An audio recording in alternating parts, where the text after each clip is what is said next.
వాక్యం వరగొడుతుంది ప్రజలకు కాదు, వాక్యం వరగొడుతుంది కాదు. అందుకే ఎంటర్టైన్మెంట్ కార్యక్రమాలా, అందుకే డ్యాన్సులా, అందుకే బుద్ధిహీనమైన పాపిష్టి ప్రేరేపిత కార్యక్రమాలా, యవ్వన ప్రాయంలో ఆడబిడ్డలు మగబిడ్డలు కలిసి పనికి మళ్ళీ గంతులు వేయటమా? అది దూడ ముందేసే గంతులో గొర్రె పిల్ల దగ్గర పనిచేయబట్టండి. ప్రార్థనకి, దేవునికి, ఆత్మీయతకు తప్ప మిగతా వాటికి ప్రార్థన ఇవ్వద్దని వాక్యం చెబుతుంటే ఏం భక్తి అండి చేసేది? క్రిస్మస్ సీజన్ వస్తే నాకు శత్రువులు ఎక్కువైపోతారు భూమి మీద.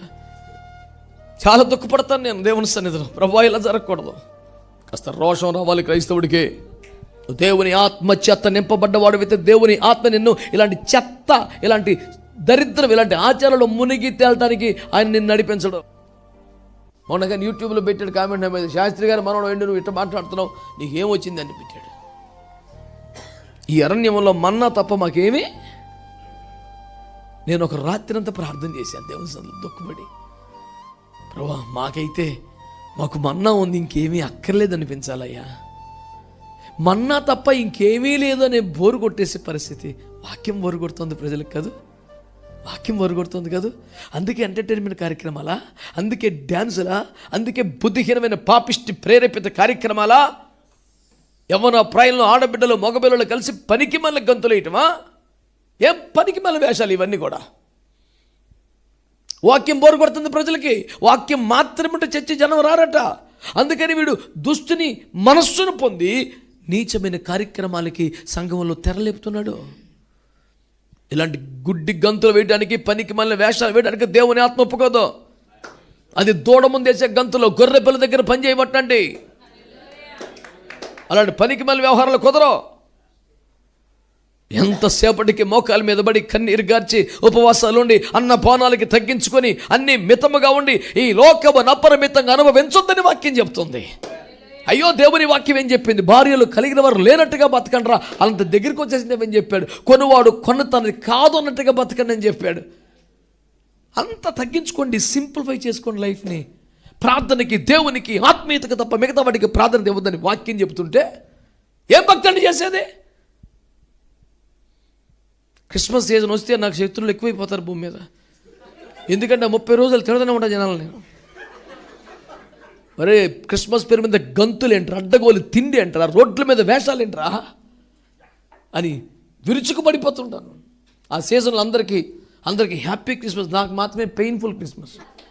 ఎందుకంటే నా మీద అటాక్స్ భయంకరంగా ఉంటాయి ఆ సీజన్ అంతట్లో. నాకు ఆ వేషాలు చూస్తే మనసు ఆగదు. చాలా దుఃఖపడతాను నేను దేవుని సన్నిధిలో. ప్రభువా ఇలా జరగకూడదు.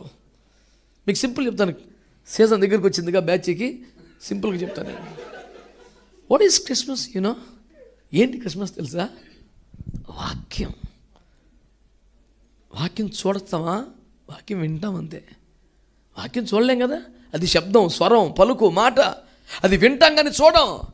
ఇన్నేండ్లుగా ఏది వింటూ వచ్చామో ఆ వాక్యాన్ని కన్నులారా చూడాలి. That is Christmas.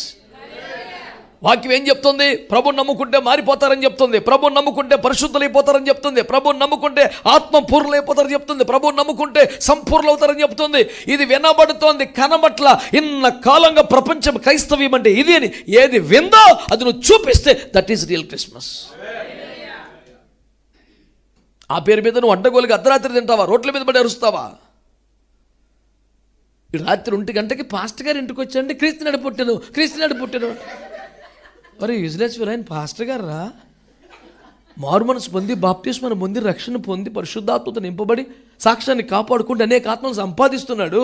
ఆయన కాడికి మరి ఏమన్నాడు వీడు? క్రీస్తు నేడు పుట్టెను అనేది నువ్వు ఎవరికి చెప్పాలి? ఒకవేళ చెప్తే నువ్వు పాస్గా అన్యులకి దగ్గరికి అర్ధరాత్రి వెళ్ళి ఈ కోత కూస్తే వాళ్ళు ఊరుకుంటారు. ఈపు చింతకాయ పచ్చడి చేసి పంపుతారు.